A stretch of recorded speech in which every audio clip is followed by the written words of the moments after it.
안녕하세요. 빵순이 빵돌이 여러분. 오늘은 제가 후원하고 있는 9명의 아이들 이야기를 나누려 해요. 아이들 이름은 실명이 아니라 제가 지은 닉네임으로 부를게요. 아이들의 개인정보를 지키고 또 따뜻하게 기억하고 싶어서예요. 처음 후원한 아이는 루안이에요. 그냥 눈이 참 예뻤어요. 1살인가 2살 때 엄마 품에 안긴 사진이었는데 그때부터 후원을 시작했어요. 처음엔 후원 광고를 자주 봐도 늘 외면하곤 했어요. 그런데 어느 날 그냥 마음이 바뀌었어요. 이제는 그 아이들을 바라봐주자. 그때부터 자연스럽게 후원하는 마음이 생겼던 것 같아요. 그 무렵 새롭게 하소서에서 컴패션 대표님 간증을 봤어요. 자신의 척수를 한 아이에게 기증하셨다는 이야기였는데 그걸 보면서 마음이 많이 움직였어요. 그날 바로 컴패션에 후원 신청을 했던 것 같아요. 한동안 루안을 잊고 있다가 어느 날 마음이 많이 낙심돼서 침대에 누워 울고 있었는데 그때 카톡 알림이 울렸어요. 루안의 편지와 성장 사진이 온 거예요. 보자마자 울컥해서 정말 많이 울었어요. 그때 루안이 고마웠어요. 예전에 우울할 때 친구가 지나가면서 제 이름을 불러준 적이 있었거든요.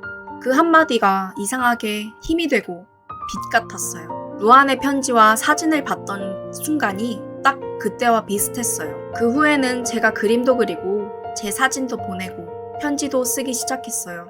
컴패션 카톡으로 답장 보내보니 그게 또 은근 재밌더라고요. 그 다음엔 하늘이.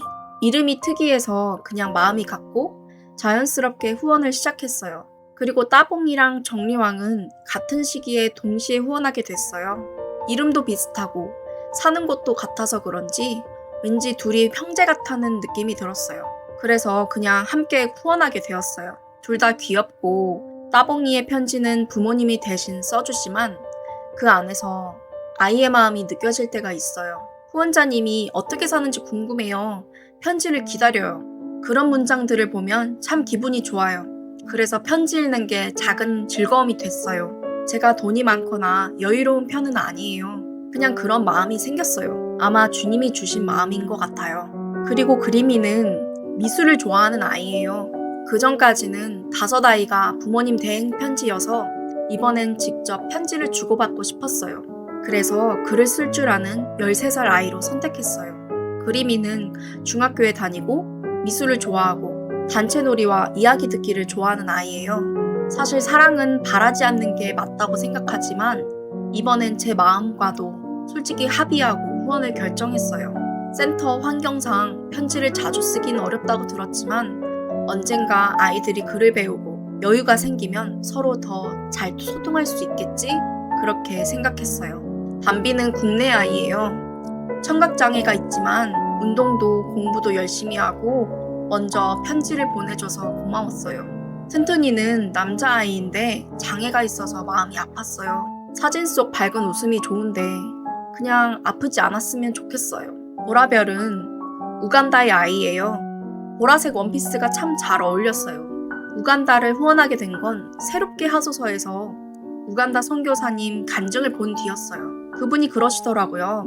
아이들이 깨끗한 물을 구하지 못해서 흙탕물이나 오염된 물을 마시고 병에 걸리고 어린 나이에 생명을 잃는다고요. 심지어 마을엔 어른이 거의 없고 40대, 50대밖에 남지 않는 곳도 있다고 하더라고요. 그 이야기를 듣는데 너무 마음이 아팠어요. 그래서 하나님께 기도하고 보라별을 후원하게 됐어요.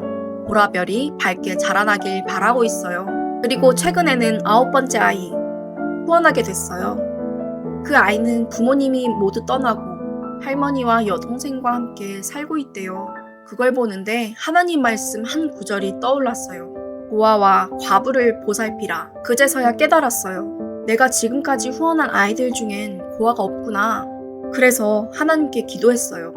주님, 제가 감당할 수 없다면 막아주시고 괜찮다면 이 아이를 품게 해주세요. 그리고 후원을 시작했어요. 예전에 만났던 한 사람이 생각났어요. 그 사람도 부모님이 떠나고 할머니 밑에서 자랐던 사람이었어요. 교회는 다녔지만 늘 불안했고 사랑받는 법을 잘 몰랐어요. 그때는 마음을 다해 사랑했지만 우리 둘 다 미성숙했고 결국 헤어졌어요. 지금은 그 이별도 다 지나갔지만 보니까 괜히 걱정됐어요. 혹시 상처받진 않을까. 하나님을 멀리하게 되지는 않을까.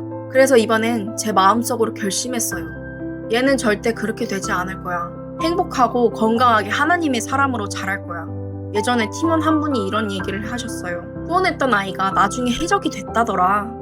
물론 그냥 농담이었지만 그 말이 이상하게 기억에 남았어요. 그래서 전 그 반대로 믿기로 했어요. 해적이 아니라 빛을 전하는 사람이 될 거라고. 그리고 예전에 봤던 또 다른 패션 후원자 이야기요. 그분은 후원하는 아이가 훌륭한 사람이 되길 바랬대요. 근데 어느 날 외국 여행 중에 작은 슈퍼마켓 주인과 대화를 하다가 그분이 과거에 컴패션 후원을 받았던 사람이라는 걸 알게 됐대요. 그는 부자도 아니고 유명한 사람도 아니었지만 자기 가게에서 행복하게 살고 있었대요. 그걸 보고 후원자가 이렇게 생각했대요. 나는 아이가 훌륭해지길 바랬는데 그냥 행복하면 그걸로 충분하구나.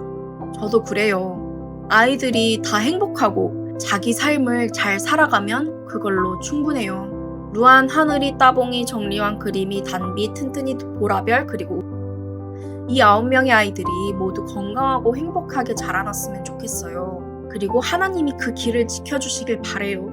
아직 후원할 아이들이 더 많아요. 컴패션 후원자들이 더 많아졌으면 좋겠어요. 이건 그냥 하나님께 드리는 제 고백이에요. 누군가 이 이야기를 듣고 마음이 따뜻해진다면 그걸로 충분할 것 같아요. 감사합니다.